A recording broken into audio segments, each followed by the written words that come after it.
we're gonna start here, but before I do, I just want to introduce myself. My name is Tony Chiappetta. I'm the Director of Career Services, as well as the Co-Director for the Center for Academic and Career Success, and I'm here with my very able-bodied coworker, Inez Pezo. So thank you, Inez. She's helping out here. We're going to record this session so that we can also send it out to students who had asked to be here but couldn't make it, so that they can get in and learn a little more about how to prepare for the fair. But for today, do me a favor, just make sure everybody's on mute right now, and that's one of the big things. And what we'll do is we're going to be looking at my screen pretty much most of the time. I'm going to get through the presentation. If you do have questions, put it in the chat, and Nez is going to be able to go through those at the end of the, when I finish presenting, she'll go through if we haven't answered them, and we'll take care of them. And any of the ones that we didn't, I might just say take yourself off mute at that point, and let's address those questions then. But to get it going, I am going to share my screen. And I'm going to ask right now, Inez, can you see my screen? Yes, I can see it. Okay, thank you. All right, so today we're really talking about preparing for the career fair on Friday. This is going to be an online fair, a virtual fair, and we're actually running it through Handshake, our system for posting jobs and internships. So this will be our first fair using Handshake that's virtual. We did one over the summer, a small fair at the end of the summer, and we used an outside system. Now we're using the systems that students are more familiar with. And it does make it much more helpful. But one of the questions I get, whether it's a virtual fair or an in-person fair, the students usually say, well, is it for me? I'm a freshman, I'm a sophomore, I'm a graduate student, I'm an alum. These fairs that we set up are for all students. We invite all our employers that we deal with, several thousand employers, and the ones that want to recruit in this way on this day are the ones who are responding to us. Not everyone recruits through a fair. Many of them will just do a posting online. Some of the companies like Amazon will host their own event, and we link to it on our event site. I'll show you where that is in a little bit. But there's a lot of different ways that they recruit. And one of the other things to think of is that they do want to see freshmen, sophomores, juniors, seniors, grad students, alumni, because they have a wide variety of opportunities and needs in order to fill some of the positions that they have, and it changes each year. So they like coming to the fairs that universities put on. So first year students, yes, you can get an internship. The opportunities that are here for internships, some are for the spring, some are for the summer. Some may even begin in the winter time. And then the full-time positions that are happening now. Some of those are for when you graduate if you're a senior. So for after graduation, they're beginning the process now. This is their time frame for this company. And others are looking for immediate hires. So that might be an alum and so on. So reading through what's in Handshake today is going to be very helpful in distinguishing, do I reach out to that company if they didn't give me all the information? I definitely want to sign up because I want to ask that question and see what's going on. But just to the freshmen in particular, it's really helpful to go to some of these fairs just to learn a little more about what it looks like and what employers are looking for. So if you find yourself in a situation where they might be looking for someone a year ahead of you, it's perfectly fine to ask that employer, by the way, that I'm interested just learning of what happens when the recruiting time frame takes place for the internships I'm interested in, like yours. And what do I need to do so that you would be interested in me for next year? They like having that conversation during the career fairs. And they think that, I've had a student who did that for 2 years in a row for a particular employer, so that when he became a junior, they actually had an offer waiting for him at that time for the internship because they knew he was going to come in, and he had been doing and keeping in touch with them. But he had been doing what they had asked for in terms of the types of leadership positions and things he's been doing. So everyone can take part in this fair. To get things going, we kind of have to get you to show you where to go. So you want to go to our homepage and you want to scroll down to where you see the career fair. So many of you have seen this. And if you go to it and click on it, you're going to go to the section for students. And this is just a basic highlight of what's going to be happening in the fair and how to link to where you're going to get information. This online fair is set up in such a way that it's going to be running from 10 a.m. to 4 p.m. But you're going to be going in and looking at the employer and seeing what kind of positions they have, and then you're going to sign up. So not only do you register, but you also sign up for whatever kind of opportunity they have in terms of, is it a group session where there might be multiple people talking to the employer, more like an information session, and that's how the employer wanted to interact with students? Or is it a one-on-one 10 minutes where it's just you and that recruiter, much more like the career fair where you're just talking with them and asking a few questions and then following up? That's your choices. Those are going to be your choices today. And you're going to click, when you click on this link, it takes you to Handshake, and you would log in like you would at a CUA computer, and you'll be able to get into your account. I suggest that you use this link and go here to go and view all the employers. I know we started to break them down and put them in here in some categories saying that they're looking for students with business interests and students with education interests, but the most up-to-date list of employers is going to be on Handshake, so you want to go there. So when you log in into Handshake, you end up usually on your home page here. And what happens is some of you may be new to the system and have not already filled out your profile. So if you don't get this home page, just so you know, you may get a page that looks like this. Let me see. It may look like this. And it talks about your career interests. Feel free to fill this out, because when you do, it actually starts to populate what is on your landing page and starts to put positions in Handshake and events that are happening on Handshake that fit that area of interest, and then it helps you identify them. So that's just a side note. The second thing to think about is, in terms of this fair, employers are going to want to see your resume. So you want to make sure you have a resume uploaded into the system. In order to do it, you just go to the top of the screen, your initials will be here, and you're going to go to Documents. Click on it, and it's going to allow you to upload a resume, cover letter, transcript. You don't need to do all of these things for the fair, just a resume.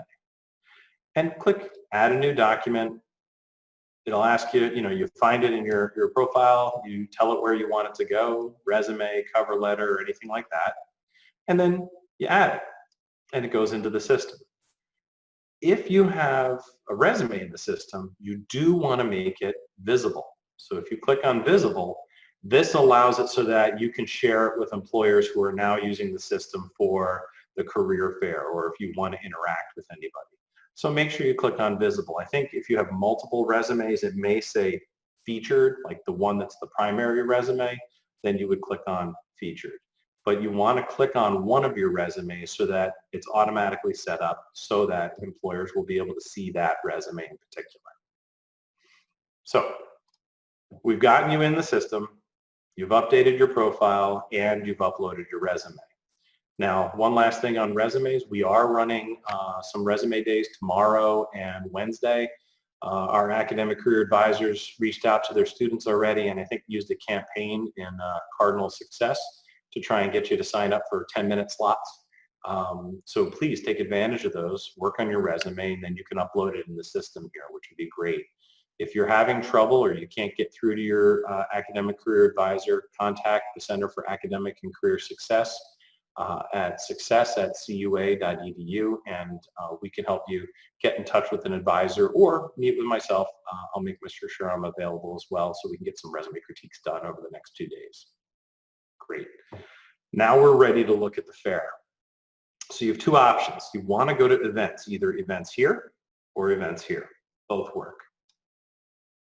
But when you go to the events, you're going to see all our events that are happening, and actually pretty much all our events are online right now, so you don't have to click virtual. You want to hit career fair. One career fair is open right now, which is the one that's happening on Friday. So click on it. And you're going to see some of the information you saw already, that there's going to be a choice between group sessions, 10-minute sessions. That's up to the employer. And just so you know, there's a recap of some information. So talking about how to register, which is what I'm going to go through in a second, that's here. And there is a piece about your privacy settings. And we're going to talk about that as well. But whatever I talk about your privacy setting, you're going to be able to come back here to this link and read that information again after this meeting. But overall, you can kind of just see that what's the setup. There's some basic FAQs. They're one-on-one meetings. You'll be able to set it up. Don't worry, some of these are kind of tailored to the administrative side of things. But if you go to the bottom of the page, you will see who's coming to the fair. And it's just a browse version. You can see all 43 companies.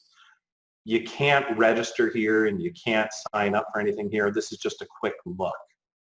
Where we really want to go is to this register button at the top right. It's pretty simple. So one step is to register for the fair. Click here and click on, so now I'm already registered, and now I need to view the employers so I can select which ones I want to interview with and meet.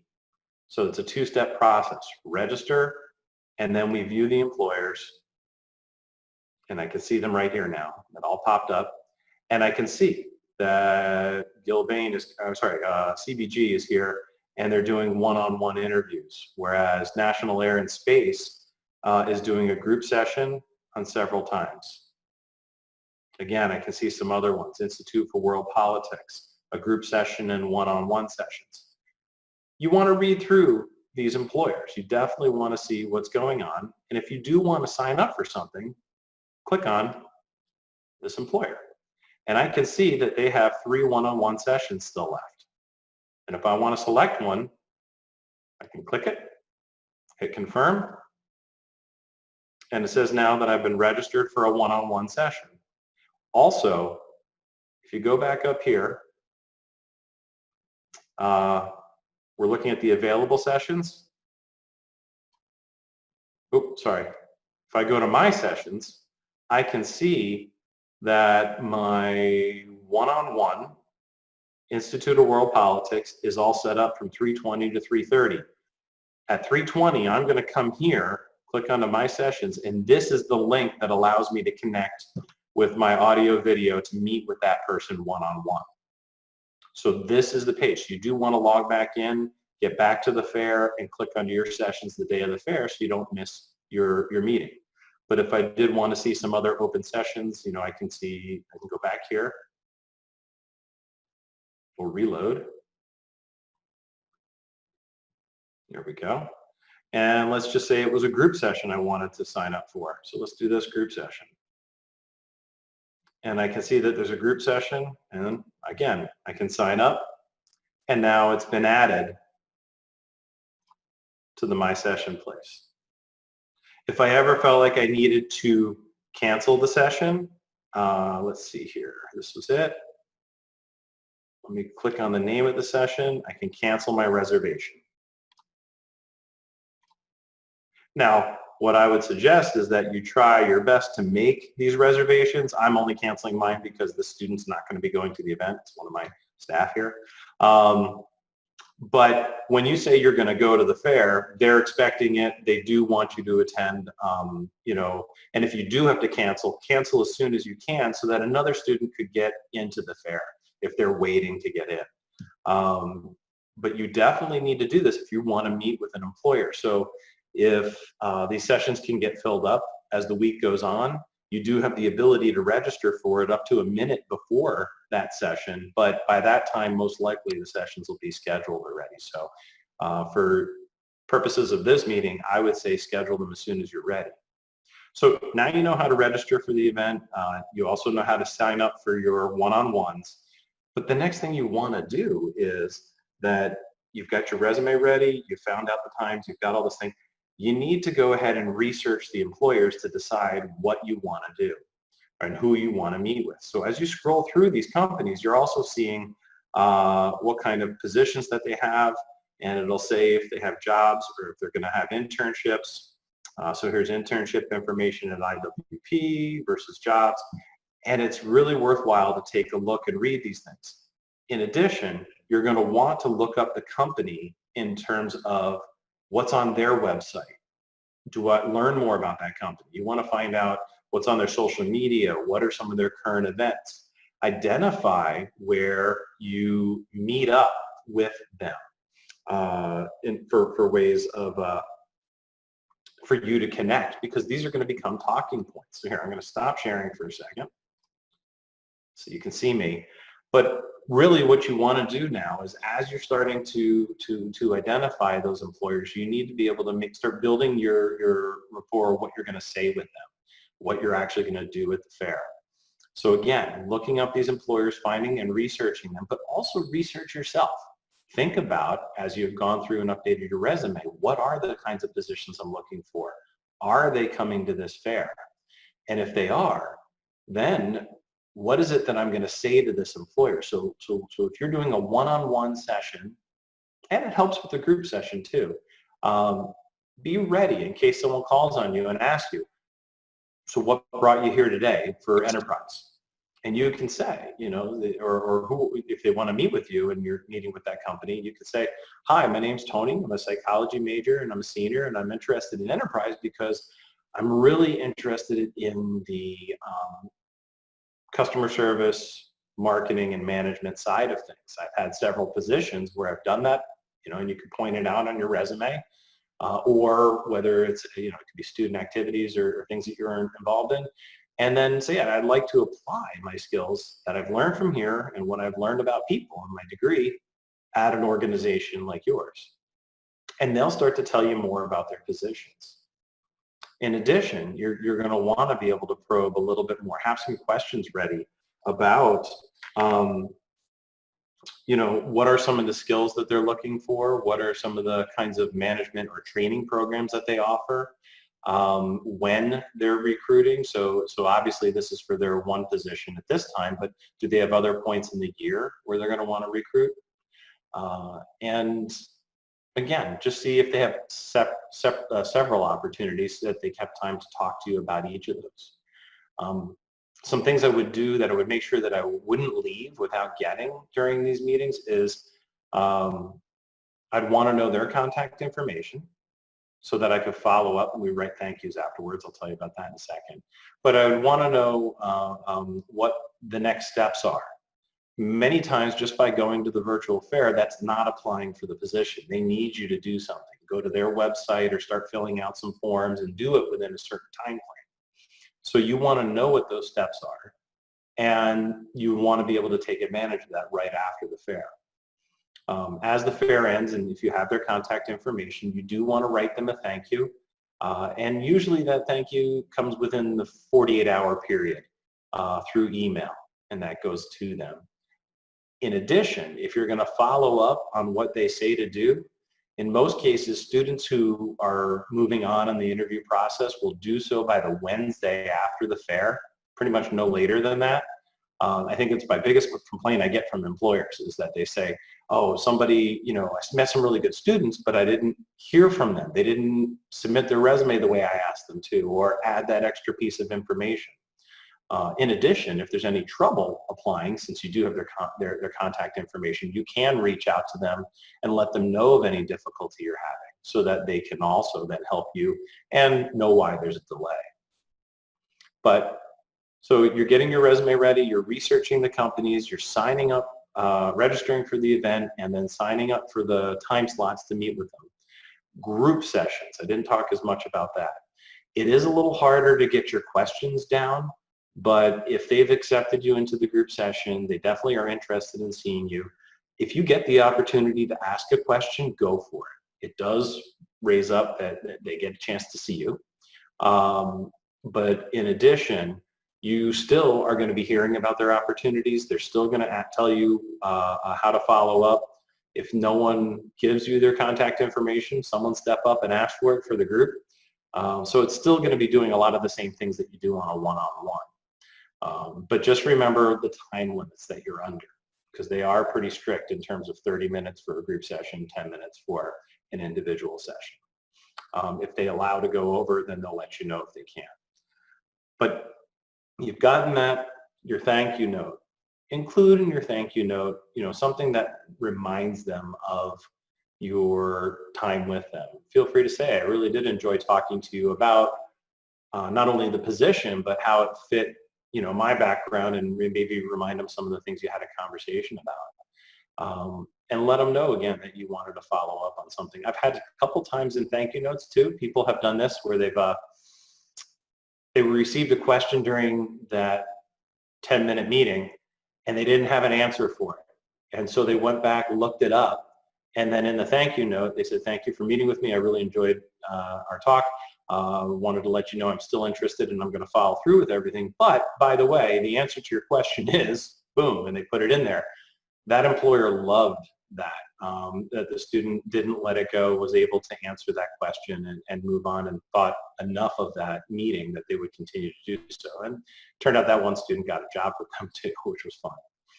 But overall, that's the basics to expect. But when you do register for something, they are expecting you to show up. You want to be on time. You want to be prepared where you've done that research and that you can talk about yourself and your interest in that organization, as well as learn more about what's going on. You're the one who's making the connection between you and that employer. So that's what you're beginning at this point, is to get the real interview one day, and then you can go on from there and build it from there. And that might be an on-site interview or another virtual one, but with that company directly. And then you still want to make sure you do your follow-up and thank yous. One thing we didn't discuss is what to wear and setting up your camera.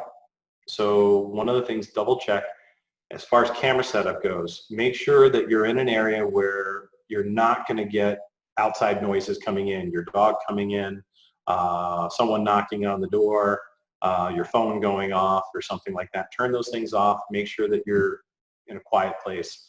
Secondly, make sure that your camera is pointed in a direction with a background that's appropriate. So a lot of times people just have a picture in the background.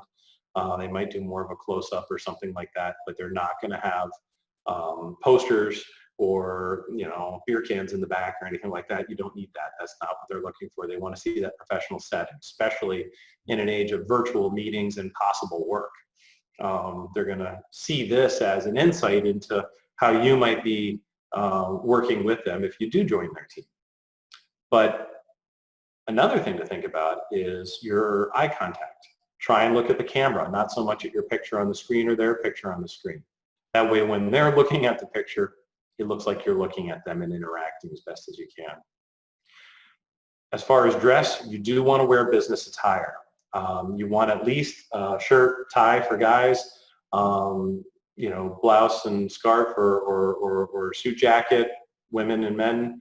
But you want to dress like you would for a fair. Personally, I make sure that I have my dress shoes on when I do this, just because I want to feel like I'm still in a business setting. If I have my sneakers on at the same time, you think, oh, they don't know, but it actually changes your own perception of how this interaction should be going.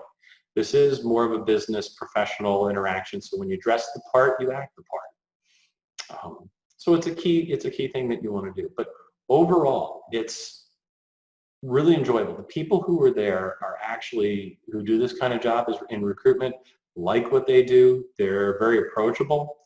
They will tell you like it is in terms of the position and what the company culture is like, but they also are looking for a wide variety of people to come in. Now, two things that I didn't mention before. I have had students say that I can't go see that company because they're not posting a position that I saw that's what I want. But I know that's a company I would love to work for. You still can reach out and try and register for that organization and see if you can set up a one-on-one or group session. You can let them know when you introduce yourself that I saw your company, I'm very interested. Let's use enterprise again, and let's say it's their marketing side of things, and say that I didn't see a marketing position listed, but that is my background and I am interested in getting in touch with someone from the marketing side. How would I go about doing it, and when do they recruit? And a lot of times that recruiter will pass you along, or at least give you the information for the person that handles that side, or will give you information of when they're going to be recruiting for that side. So I found that a lot of times people go to the fair and end up getting something getting a position that wasn't registered or posted for. just because they spoke to the organization, let them know where they're coming from, their skills and background, and why they're interested in that other area. Second thing is GPA. I've had some students who may see an employer and maybe they read online that employer is looking for a specific GPA, and maybe they're below it by a little bit. You're going to get a chance for these one-on-ones. Register with them, let them know that you want to meet with them. In your resume, if you feel like it's below a 3.0, your GPA, don't put the GPA on at that point. Go ahead and go into the meeting and start to make those connections again. Let them know the work you've done, because a lot of times I've had students who have really good experiences, but in doing so, their GPA suffered a little bit here and there. But they can do the job really well, and that their work that they've been doing now at school is much better. And so they're building it up. Talk to the employer about your skills and abilities. And then if there's an issue that comes up about GPA, if you feel like they've got it mentioned out there that they only wanted 3.5s and yours was a 3.3, you can say, I do want to register, but I did see this. Is that an issue? But they've already gotten the chance to know you now. A lot of times if they like what they heard, they'll say apply anyway, and then maybe they'll give you an extra step, like email me and I'll make sure that it processes and goes through. Again, fairs are an interesting way for students to kind of make that connection. It's not just robotic the way a virtual fair almost looks like. There is a personal connection, and that's what you make and take advantage of during these one-on-one and group sessions. So overall, that's the main piece, and that's what I wanted to go over today.